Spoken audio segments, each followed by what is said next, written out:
कितने रूप गोपाल, सुमिरन करके केशव मैं जो हो गई आज निहाल, सुमिरन करके कान्हा मैं जो हो गई आज निहाल, तेरे कितने रूप गोपाल, तेरे कितने रूप गोपाल।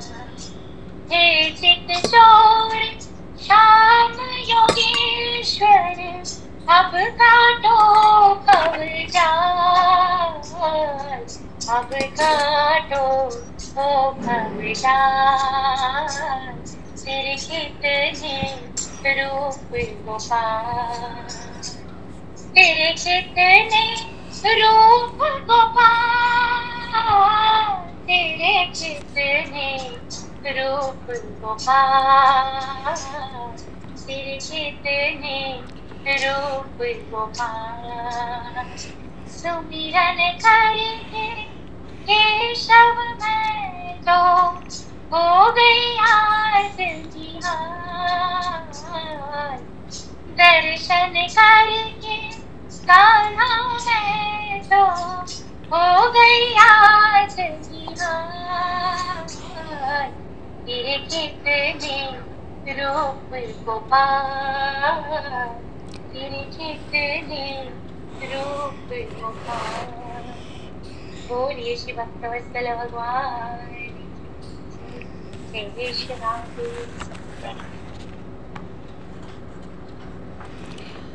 हरि शरण।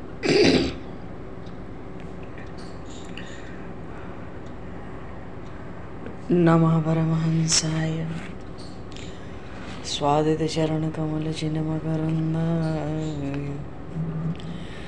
भक्तजन मानस निवासाय श्रीरामचन्द्राय नमः। वन्दे विदेहतनया पदपुण्डरीकं कैशौरसौरभसमाहत योगिचेत्तं हन्तुं प्रतापमनिशं मुनिहंससेव्यं सनमानसालिपरिपीत परागपुञ्जम्।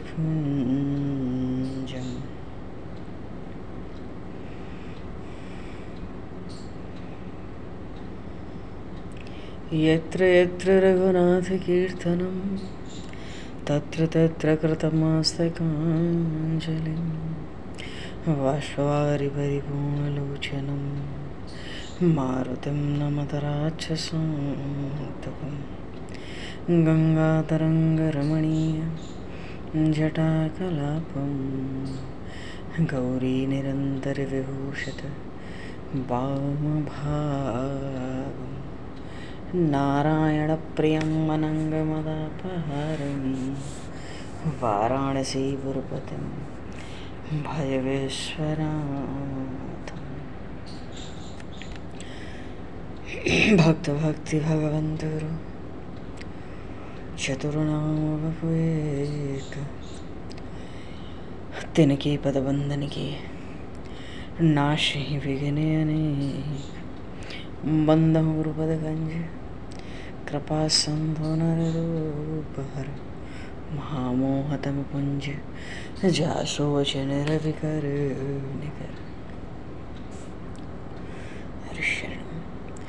बोले श्राद्धे कृष्णचंद्र भगवान की जय, श्यावर रामचंद्र भगवान की जय, शौरी शंकर भगवान की जय, शिवांग बहरलाल की जय, वृंदावन प्रेम धाम की जय, अयोध्या धाम की जय, सब संतन की जय, सब भक्तन की जय, सदगुरुदेव भगवान की जय। गंगा मैया की जय, जमुना मैया की जय, सरस्वती मैया की जय, गौ माता की जय, तुलसी माता की जय, पृथ्वी माता की जय, काशी महारानी की जय। जय जय सीताराम, जय जय श्राद्ध श्याम, नमः पार्वती पते, हर हर महादेव। अनंत कोटि ब्रह्मांड नायक सर्वेश्वर पूर्ण परात्पर ब्रह्म असंख्य कल्याण गुणगणले भक्तवांशाकलत्तरु शरणागत वत्सल भक्तवत्सल दीनबंधु दयासक्त भगवान श्री राधा माधव की असीम कृपा करुणा से हनुमान जी महाराज की ब्रह्म पावन भावमयी सन्निधि में महापुरुषों की भावमयी उपस्थिति में एवं आप सभी श्रद्धालु भक्त वैष्णवों की मंगल सन्निधि में मानव जीवन का सर्वोत्कृष्ट फल भगवत गुणगान भगवत स्मरण का आनंद हम सभी भगवान श्री कृष्ण के दिव्य मधुर लीलाओं के माध्यम से प्राप्त करने जा रहे हैं। सर्वप्रथम आप सभी भक्तजनों को श्री चरणों में भगवत भाव सादर वंदन सादर नमन। आप सभी को यथा योग्य जय श्री राम जय जय श्री राधे हरि शरणम जय श्री गुरुपद जी के वंशी विभूषित नवनीरदाभात् पीताम्बराधरुणबिम्बफलाधरोष्ठात् पूर्णेन्दु सुन्दरमुखादरविन्दनेत्रात् कृष्णात् परं किमपि तत्त्वमहं न जाने कृष्णात् परं किमपि तत्त्वमहं न जाने। हरि शरणम्।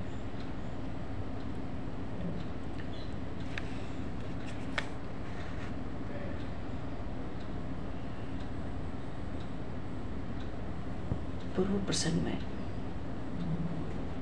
भगवान के चरित्रों का बड़ा विस्तार है। पूर्व चरित्र में भगवान श्री कृष्ण उन द्वारिकाधीश और महारानी द्रौपदी के बीच जो संवाद हुआ और भगवान ने जो प्रतिज्ञा की कि तुम सम्राट की महारानी हो, सम्राट की ही रहोगी। भाव स्पष्ट था, खोया हुआ राज्य दिलाऊंगा, पर दुर्योधन देगा तब तो प्रभु दिलाएंगे, और नहीं तो फिर एन केन प्रकारेण साम दाम दंड भेद।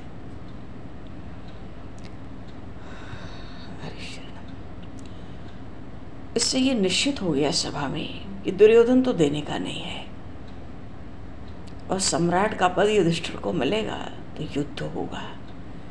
उस युद्ध की अनिवार्यता देख के अर्जुन जी को प्रेरणा की गई कि भाई तुम जाओ दिव्यास्त्र प्राप्त करो, उसके लिए भगवान आशुदेव की आराधना करो, तप करो। तपश्चर्या में उनसे बढ़कर कोई नहीं है। पर भैया जा तो रहे थे तपश्चर्या को, मार्ग में मिल गए हनुमान जी महाराज। बोलिए श्री हनुमान जी महाराज की जय। अब दोनों भगवान के अनन्य रसिक भक्त हैं, कौन किससे कम है। देखो हनुमान जी महाराज तो हनुमान जी महाराज हैं, पर अर्जुन जी तो सखा हैं भगवान के।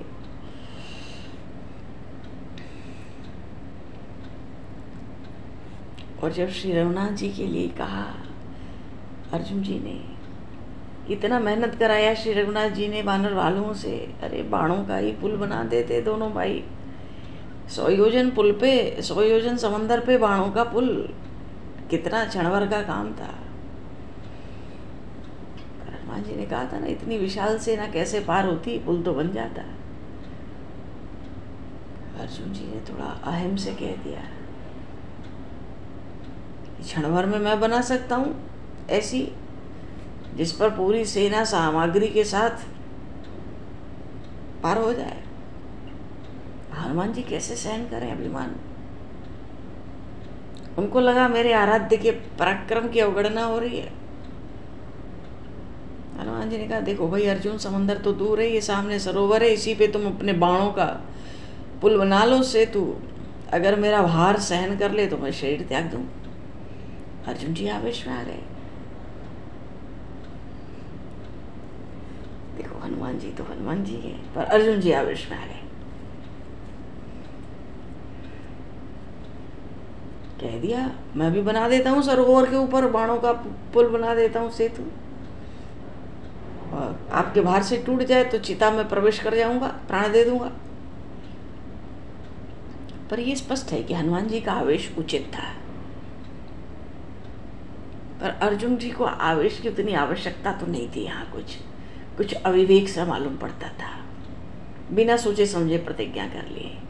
पर वही किसी के इष्ट आराध्य के लिए कुछ भी कहा जाएगा तो भक्त का, दास का तो परम कर्तव्य है दांव पर लगाकर अपने इष्ट की पूर्णता को सिद्ध करना। हनुमान जी का आवेश उचित था। कोई नहीं, गांडी उठाया, बाणों की वृष्टि की, पुल बना दिया, एक छोर से दूसरे छोर तक। हनुमान जी से कहा धनुष उतार के चढ़ो।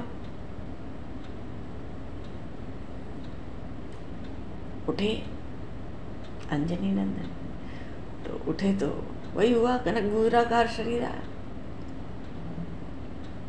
बावन भगवान छोटे से होके आए, जब नापने गए धरती तो विराट स्वरूप धारण कर लिया। हनुमान जी पहले तो ऐसे ही थे, सहज अवस्था में, और जब ऐसा शरीर धारण किया और 2 पर्वत और उठा लिए 2 हाथ में, तो हनुमान अर्जुन जी ने सोचा भाई ये रूप इन्होंने पहले तो नहीं, पर कुछ कहा नहीं अर्जुन जी ने। चढ़ने का समय आया तो ऐसा रूप धारण कर लिया, और ऊपर से 2 शिखर विशाल और उठा लिए पर्वत। तो समाप्त, जो अभिमान था वो तो समाप्त हो गया, पर जब पर्वत उठाए हनुमान जी तो धैर्य भी खत्म हो गया अर्जुन जी का। सोचने लगे इस भार से तो कोई भी सेतु टूट जाएगा। क्या करते संकट में, हनुमान जी चढ़ेंगे टूट जाएगा तो मरना पड़ेगा जीते जी। कहाँ तो युद्ध होना है, कहाँ मरने की नौबत आ गई। तो प्रभु का स्मरण किया, द्वारिकाधीश श्री कृष्ण का। बोलिए श्री द्वारिकाधीश भगवान की जय। और फिर भगवान का स्मरण तभी काम करता है ना, जब हम निराश हो जाएं स्वयं से, हमें कोई आशा ना बचे जीने खाने की, तभी तो प्रभु का स्मरण होता है। और फिर रक्षा करने के लिए बुला लिया, तो प्रभु आए बिना कैसे रह सकते हैं। कह दिया नहीं आओगे तो प्राण नहीं बचेंगे मेरे नहीं बचेंगे तो कोई पांडव द्रौपदी कोई नहीं जिएंगे, सब मरेंगे। तो जीव तो कुछ भी अधिकार से प्रभु को कहता है, पुकारता है। भगवान किसी का दोष नहीं देखते। अब कमी किसी की भी रही हो, प्रभु तो आ गए।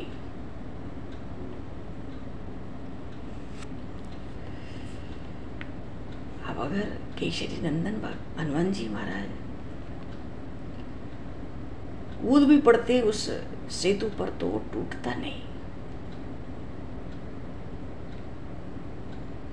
टूटता। क्यों टूटेगा? तो अर्जुन को मरना पड़ेगा, भगवान को कहाँ सहन होगा।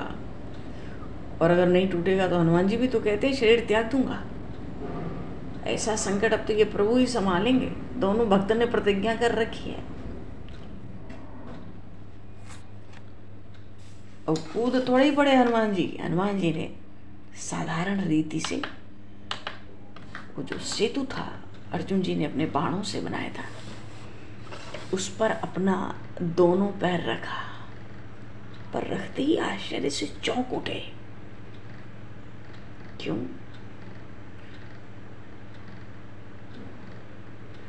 चौंक इसलिए गए कि मेरे इस भार को ये सेतु सहन कैसे कर पा रहा है। हनुमान जी ने नीचे देखा अपने पैरों की ओर, सेतु की ओर। देखा कि नीचे जो सरोवर का पानी था जिसके ऊपर बाणों का सेतु बना था, पानी में बड़े वेग से रक्त आ रहा है।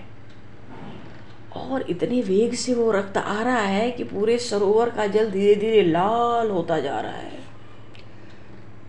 हनुमान जी ने झट नेत्र बंद कर लिए, ध्यान किया ये क्या है। आधा क्षण नहीं लगा, कूद करके किनारे पे आ गए हनुमान जी। जिस तट से चढ़े थे, कूद के चढ़े नहीं थे, आराम से चढ़े थे सेतु पर वही कनक भूधराकार शरीरा, दोनों हाथों में पहाड़ लिखे। पर आए तो कूद कर आए। ध्यान करके देखा कि ये लाल ऐसा रक्त और इतने वेग से रक्त कहाँ से आ रहा है। मेरे चढ़ते ही ध्यान किया जब उन्होंने, तो उन्होंने देखा कि मेरे नवघन सुंदर आराध्य मेरे प्रभु श्री राम महाकक्षप बनकर अर्जुन के बनाए उस सेतु के नीचे पीठ लगाए हैं। कहीं हनुमान के चढ़ने से ये सेतु टूट न जाए। और ये रक्त तो मेरे आराध्य के शरीर से ही निकल रहा है, उस महाकक्षप स्वरूप से निकल रहा है। तो हाथ के जो दोनों पर्वत थे उठा के हनुमान जी ने तत्क्षण फेंक दिए। उन पार्थ अर्जुन को हृदय से लगा लिया और गदगद स्वर से बोले, धनंजय, हे धनंजय, तुम धन्य हो। तुम्हारे लिए मेरे सर्वेश्वर आराध्य कक्षप बनकर अपनी पीठ पर मेरा भार ग्रहण करने आ गए। हे धनंजय, मैं अपनी पराजय स्वीकार करता हूं।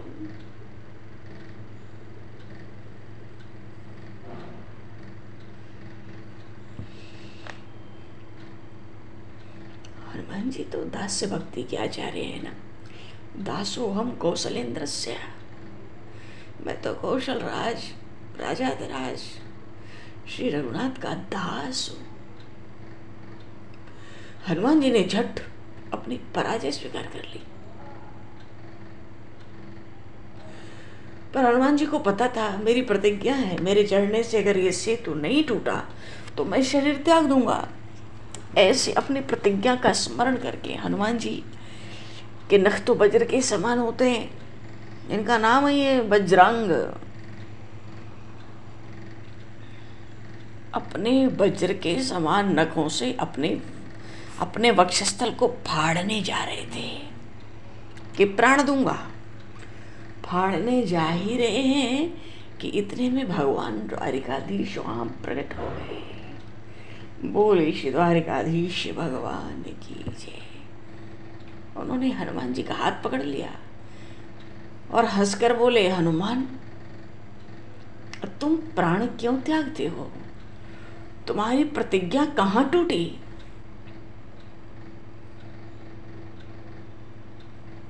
प्रभु, मेरे चढ़ने से ये सेतु तो टूटा नहीं, तो शरीर तो त्याग करना है। भगवान श्री द्वारिकाधीश ने कहा, हनुमान, ये सेतु तुम्हारा भार थोड़े कहाँ सहन कर पाया? यही तो तुम्हारी प्रतिज्ञा थी कि अगर सहन कर लेगा तब तो तुम्हें शरीर छोड़ना था ना। पर ये सेतु जिसको अर्जुन ने बनाया, ये तुम्हारे भार को कहाँ सहन कर पाया? तुम्हारा भार तो मैंने सहा है। इतना सुनते ही हनुमान जी महाराज विह्वल हो गए, नेत्र बरसने लगे। प्रभु, हनुमान जी महाराज का कंठ बोलने में असमर्थ हो गया, क्योंकि सत्य था। उस सेतु को सहारा तो महाकक्षप बन के श्री रघुनाथ जी ने ही दिया था। तो सेतु कहाँ सहन किया? हनुमान जी का भार तो प्रभु जी ने सहन किया। बोला नहीं जा रहा है हनुमान जी से, नेत्र बरस रहे, चरणों में गिर पड़े, लिपट गए। बलपूर्वक उन ऋषिकेश ने उठाया और अपने हृदय से लगा लिया।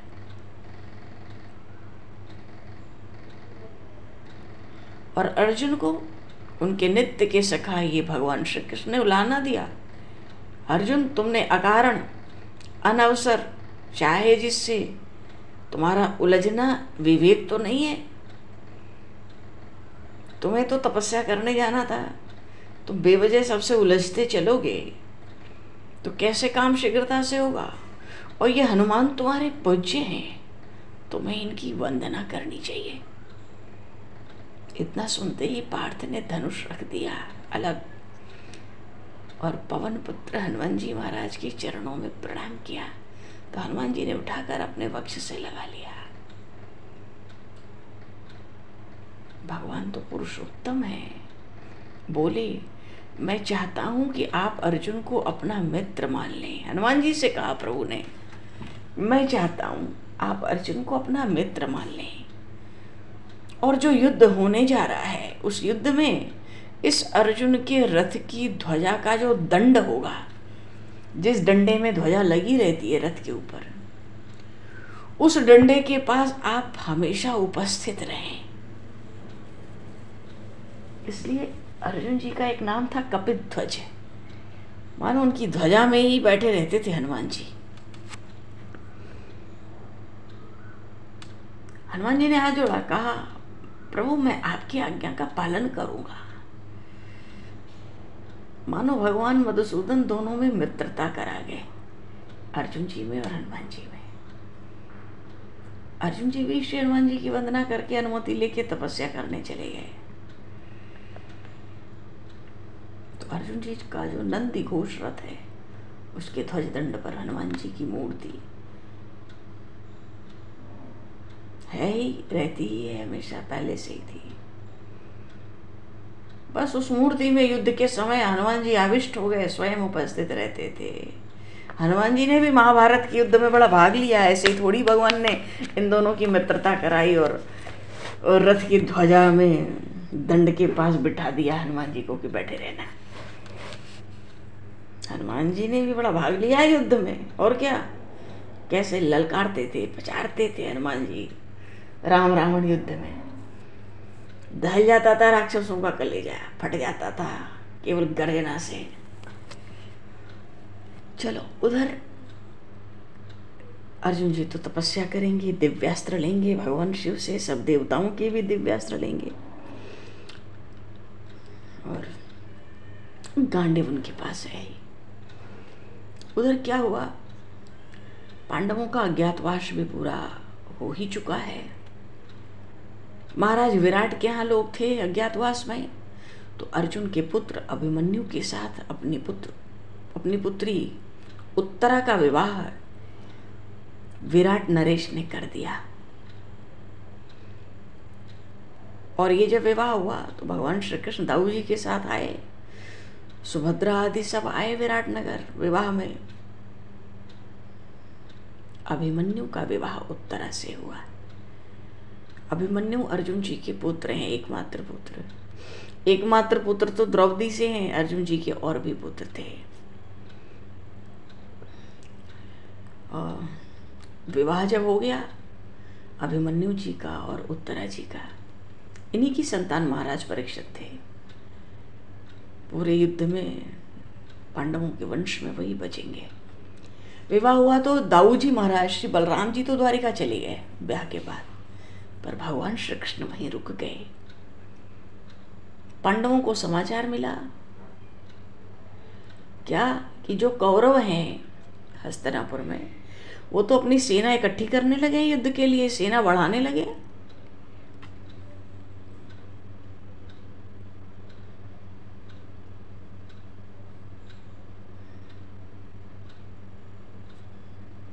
अब तो भगवान श्री कृष्ण के पास भी बड़ी सेना है, ये भी बड़े महारथी हैं सबकी दृष्टि में।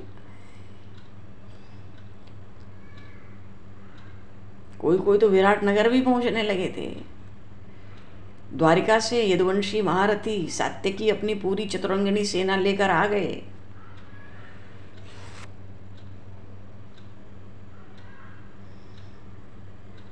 उधर महाराज, इधर तो विराट नरेश थे ही, वही उत्तर और उत्तरा इनके पुत्री थे। अब तो संबंध कर लिया पांडवों में अर्जुन के पुत्र के साथ, तो ये तो हो गए पांडवों के संग। उधर महाराज द्रुपद, महारानी द्रौपदी के पिता, अपने पुरोहित को धृतराष्ट्र के पास भेजे। देखो बहुत जल्दी से संक्षेप में इस क्रम को आगे बढ़ा देते हैं, क्योंकि भगवान शांति दूत बन के आ रहे हैं। फिर विदुर जी के यहाँ केले के छिलके खाएंगे। बड़ी सुंदर कथा है विदुर विदुरानी की प्रेममयी भक्ति की। तो महाराज द्रुपद ने अपने पुरोहित को धृतराष्ट्र के पास भेजा। धृतराष्ट्र ने बात सुन ली और ये कह के दूत को लौटा दिया कि हम संजय के द्वारा तुमको उत्तर भेजेंगे। तो संजय धृतराष्ट्र का संदेश लेकर विराट नगर आए थे, जहाँ सब थे, क्योंकि ब्याह के बाद अभी सब वहीं रुके हुए हैं। कहाँ जाएंगे पांडव? 13 वर्ष का अज्ञातवास, वनवास, अज्ञातवास सब हो गया। अब भाई कौरव उनका राज्य हस्तिनापुर लौटावें तो हस्तिनापुर जाएं, पर वहाँ तो सेना इकट्ठी की जा रही है युद्ध के लिए। हमारा भी राज्य हड़प लिया इन्होंने। तो संजय आए तो जितने मित्र थे, सखा थे, सहायक थे पांडवों के, सबको इकट्ठा किया और भरी सभा में धृतराष्ट्र का संदेश सुनाया। उस संदेश में कोई पक्की बात कही भी नहीं गई, ऐसी गोलमोल बातें करता था धृतराष्ट्र। हाँ, केवल ये कहा था कि हम संधि चाहते हैं, संधि ही शांति का सर्वोत्तम उपाय है।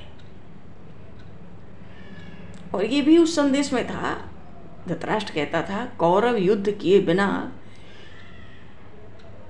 ध्यान से सुनना, कौरव युद्ध किए बिना यदि अपना राज्य भाग न दे सके, मानो युद्ध भी ना हो। धृतराष्ट्र तो, दुर्योधन तो तैयारी कर रहा है युद्ध की, पर धृतराष्ट्र नहीं चाहता युद्ध हो। युद्ध तो तब होगा जब राज्य नहीं लौटाया जाएगा, दुर्योधन लौटाएगा नहीं तो युद्ध होगा। धृतराष्ट्र तो ऐसा खेल खेलता है कि पांडव सीधे साधे हैं, धर्म को मानते हैं, मैं युधिष्ठिर को मना लूं कि देखो भाई दुर्योधन, तुमको अगर तुम दुर्योधन से युद्ध भी ना करो और तुमको राज्य भी ना मिले तो ऐसा करो कि मानो यहाँ आओ ही मत लौट कर हस्तिनापुर, अब इंद्रप्रस्थ नहीं मिलेगा, हमारा हो गया, दुर्योधन ने ले लिया, और युद्ध भी मत करो, तुम नहीं आओगे तो दुर्योधन किससे युद्ध करेगा। कहने का भाव था कि कौरव यदि युद्ध किए बिना तुमको राज्य न दें तो तुम अंधक और विष्णुवंशी राजाओं से ना उनके राज्य में भीख मांगकर निर्वाह कर लेना, ये अच्छा रहेगा। ये धृतराष्ट्र ने संदेश भेजा था और कहता था कि युद्ध करके राज्य प्राप्त करना अच्छा नहीं है। इतने मुश्किल से तो इंद्रप्रस्थ दिया था द्रौपदी के आने के बाद, वनवास के बहाने वनवास भी पूरा किया, अज्ञातवास भी, राज्य भी हड़प लिया।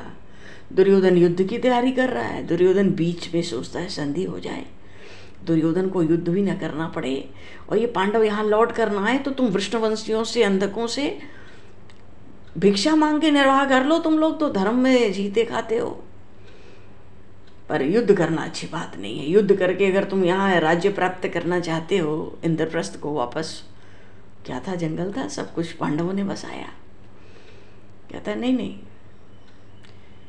युद्ध करके प्राप्त करना चाहते हो तो ये अच्छी बात नहीं होगी। बड़ा निर्लज्जतापूर्ण संदेश था भाई, बड़े निर्लज्जता के साथ मानो उस संदेश के माध्यम से पांडवों को धृतराष्ट्र ने उपदेश दिया कि वे युद्ध करके नरसंहार ना करें, क्योंकि धन की जो तृष्णा होती है अनर्थकारी है। ये कौन कह रहा है? धृतराष्ट्र। भाई युद्ध तो तेरा पुत्र कर रहा है, तो उधर नहीं देखता। हमारा जो राज्य था हम वनवास भोग लिए, अब मेरा राज्य तो हमारा है, आपने दिया था कभी, नीयत तो तुम्हारी खराब हो गई।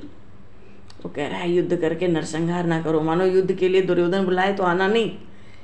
धन तृष्णा अनर्थकारी है, धन का लोभ अनर्थ करता है। ये अपने पुत्र को नहीं समझा रहा है, महाराज युधिष्ठिर धर्म की ध्वजा धारण करने वाले युधिष्ठिर को समझा रहा है।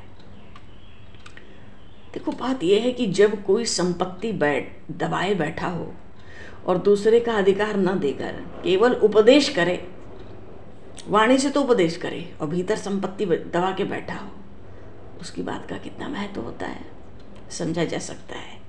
आज धृतराष्ट्र के संदेश को उस सभा में सब सुन रहे हैं। धर्मराज युधिष्ठिर ने संजय को उचित उत्तर दिया, पीछे कहा यहाँ भगवान श्री कृष्ण हैं, वो सब धर्मों के ज्ञाता नीतिज्ञ हैं। यदि मैं संधि का प्रत्याग या युद्ध करके अपने धर्म को भ्रष्ट करके निंदा का पात्र बनूंगा तो भगवान वासुदेव अपने विचार प्रकट करें। दुर्योधन से युद्ध नहीं करने देना चाहता है, दुर्योधन तो युद्ध चाहता है, कहता है संधि कर लो और राज्य भी नहीं दूंगा। तो संधि किस बात की है कि जा जा के घूम घूम के भीख मांग कर खाओ, ये भी उसने कह ही दिया। अच्छा, युधिष्ठिर जी ने भगवान वासुदेव का नाम क्यों लिया? भाई दोनों पक्ष का हित चाहते हैं, क्योंकि प्रत्येक कर्म का अंतिम परिणाम ये ही जानते हैं, इनसे बढ़िया कोई नहीं जानता। फिर ये हमारे परम प्रिय हैं, ये जो कहेंगे इनकी वाणी टाली नहीं जा सकती। तब भगवान श्री कृष्ण सभा में बोले, संजय, मैं जैसे पांडवों को विनाश से बचाना चाहता हूं, मैं उनको ऐश्वर्य दिलाना चाहता हूं, ठीक वैसे ही राजा धृतराष्ट्र के पुत्रों का भी मंगल, उनके पुत्रों के मंगल की कामना भी करता हूं। और मेरी एकमात्र इच्छा तो यही है कि दोनों पक्ष शांत रहें।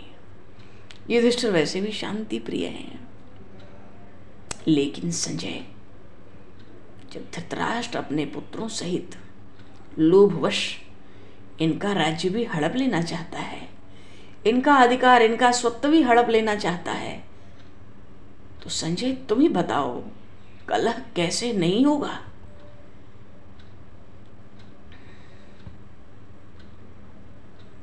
ये लोग जो अपने अधिकार को, अपने भाग को प्राप्त करने का प्रयत्न कर रहे हैं, उसे तुम धर्म का लोप क्यों बतला रहे हो? अरे भिक्षाटन तो ब्रह्मवेत्ता ज्ञानी भी करते हैं। संजय तुम तो संपूर्ण लोगों का धर्म जानते हो, ब्राह्मण क्षत्रिय वैश्य सबका धर्म तुम्हें मालूम है। तुम कौरवों का पक्ष किस धर्म के आधार पर ले रहे हो? राजा युधिष्ठिर ने शास्त्रों का स्वाध्याय किया है, राजसूय, यशमोग, अश्वमेध जैसे यज्ञ किए हैं। इनके पास अस्त्र शस्त्र, वाहन, सहायक सब हैं। तो ऐसी अवस्था में पांडव अपने धर्म के अनुसार कर्तव्य का पालन क्यों न करें? और क्षत्रियों के लिए उचित कर्तव्य है युद्ध में आना, और फिर दैववश अगर मृत्यु हो भी जाए तो मृत्यु उत्तम मानी गई है। क्षत्रियों का तो कहीं कर्तव्य नहीं है भीख मांग कर खाना।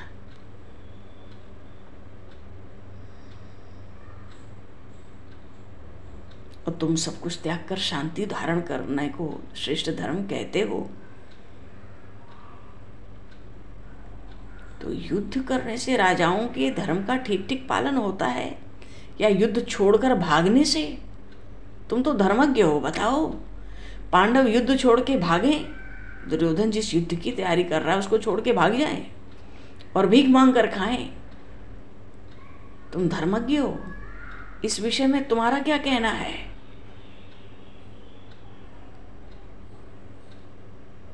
संजय ने कहा, अच्छा भगवान ने कहा कि पांडवों का जो राज्य है, उनका जो भाग था, धर्मतः उनको प्राप्त होना चाहिए। धृतराष्ट्र और उनके पुत्र उसको हड़प लेना चाहते हैं। ये तो ऐसा ही है कि कोई लुटेरा या डाकू आकर धन हरण करे और उसके सामने घर का स्वामी आके शांत रहने का उपदेश करे कि भाई कोई लूट रहा है लूटने दो, हड़प रहा है हड़पने दो, शांति रखो घर में। और दुर्योधन तो लोभ और क्रोध दोनों के वश में है। उसने तो जो राज्य छल से हरण किया है इंद्रप्रस्थ का, उसको अपना मानने लगा है। संजय भी सुनाने लगे, अरे पांडवों का राज्य तो दुर्योधन के पास धरोहर के रूप में था ना 13 वर्षों के लिए। कौरव कैसे खा जाएंगे उसको हमेशा के लिए? इनका 13 वर्ष का वनवास पूर्ण हो चुका है। और दुर्योधन ने, भगवान ने कहा, दुर्योधन ने युद्ध के लिए जिन मूर्ख राजाओं को इकट्ठा किया है, अभिमान के कारण वो मूर्ख राजा अपनी मृत्यु नहीं देख रहे हैं। मृत्यु का फंदा सबके सिर पर मंडरा रहा है। कहते कहते भगवान को बड़ा क्रोध सा आ गया। भगवान ने जोर से फटकार लगाते हुए संजय से कहा कि तुम और तुम्हारे जो समर्थक हैं, जो बड़े धर्मज्ञ बनते हैं, जो बड़े धर्मज्ञ हैं, बनते क्या हैं? जो बड़े धर्मज्ञ हैं,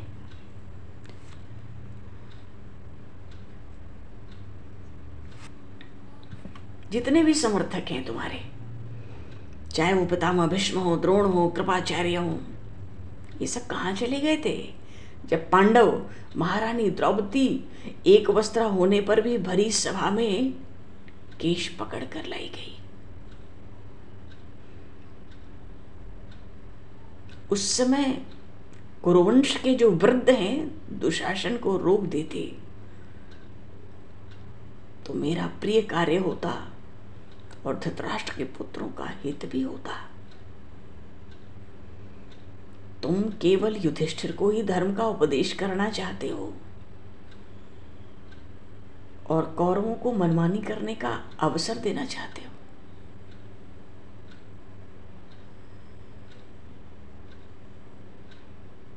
वहीं पर सूत पुत्र कर्ण ने कहा था ना, याज्ञसेनी द्रौपदी मानो यज्ञ से प्रकट है, तेरे लिए अब दूसरी कोई गति नहीं है, दासी बनकर दुर्योधन के महल में चली जा। उस कर्ण ने अपमान किया था, कहता था तेरे पति तो दाव हार चुके हैं।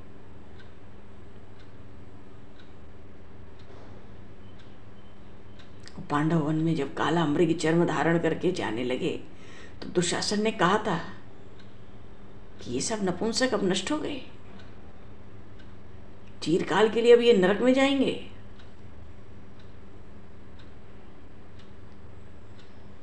भगवान इतने क्रोध में आ गए, मुख लाल हो गया, उधर प्रभु की ओर देखना, दृष्टि उठाना कठिन हो गया सभा में। भगवान ने बड़े गंभीर स्वर से कहा, संजय क्या चाहते हो कि जगत में दुष्टों का, दुराचारियों का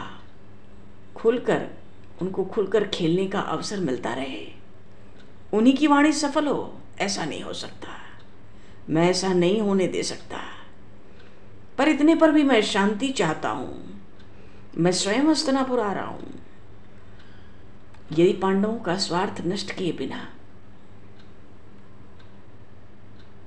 मानो उनका राज्य कोई न हड़पे, इंद्रप्रस्थ उन्होंने अपनी मेहनत से बसाया है, धृतराष्ट्र ने तो जंगल ही दिया था, तो पांडवों का स्वार्थ नष्ट भी न हो और कौरवों के साथ संधि भी हो जाए, मैं ऐसा ही सफल होने का प्रयास करूंगा।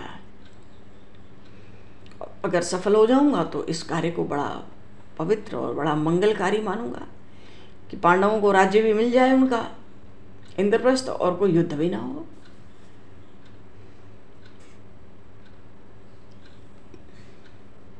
और संजय देखो, पांडव तो वृक्ष हैं, कौरव तो लताओं के समान है। वृक्ष के सहारे के बिना लताएं नहीं बढ़ सकती। ये पांडव धृतराष्ट्र की सेवा के लिए भी प्रस्तुत हैं और संग्राम के लिए भी। अब तो राजा धृतराष्ट्र निर्णय करें, उन्हें क्या स्वीकार है। पांडव शक्तिशाली हैं, फिर भी संधि चाहते हैं।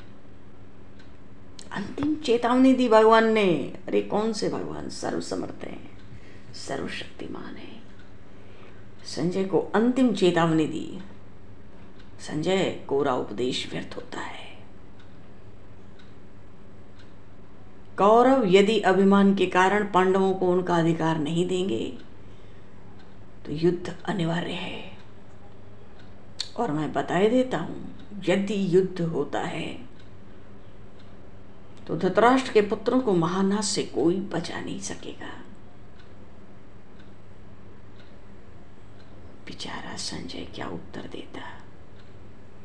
उसने सिर झुका लिया। पर युधिष्ठिर जी ने उनका सत्कार किया, गुरुजनों को अपना प्रणाम कहलाकर भेजा। लौटते समय संजय भगवान श्री कृष्ण के अंतःपुर में गए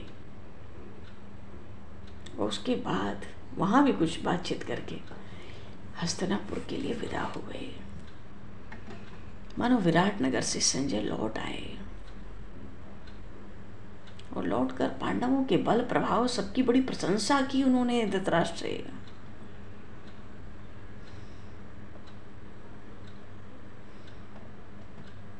दुर्योधन ने पूछा,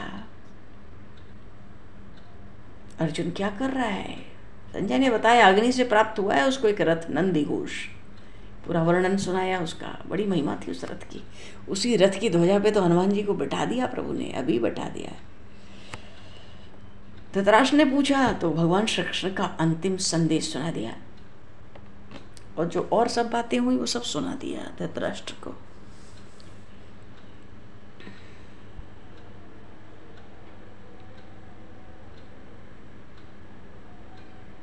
और संजय सुनाएंगे। संजय को तो अभी बहुत बड़ा काम दिया है ना प्रभु ने। अब संजय की तो निपुणता होनी चाहिए कि इस संदेश को कैसे सुनावें कि युद्ध भी न हो और पांडवों को उनका राज्य तो मिल जाए। अरे भाई, वो 13 वर्ष के लिए वन में आए थे, वनवास पूरा हो गया तो उनका राज्य हड़प लोगे, उनको कुछ नहीं दोगे, कहते हो भीख मांग कर खाओ, तो फिर संधि कैसे होगी, कैसे शांति रहेगी? पहले तो संजय अभी समझाएंगे थोड़ा सा धृतराष्ट्र को। हर ढंग से युद्ध ना हो सके, पांडवों को उनका राज्य लौटा दिया जाए। द्वारिकाधीश बहुत ही रुष्ट हैं इस बात पर वो तो पुत्र मोह में पड़ा है, नहीं सुनेगा। पता चलते ही भगवान श्री कृष्ण शांति दूत बनकर आएंगे। कितनी बड़ी लीलाएं हैं भगवान की, कैसे कैसे कल्पना से परे चरित्र हैं। कहाँ तो भगवान स्वयं पृथ्वी का भार उतारते हैं, और परिवार का मामला है तो भगवान पृथ्वी का भार उतरवाएंगे और उसके लिए शांति दूत बनकर जाएंगे, युद्ध न होए और राज्य मिल जाए।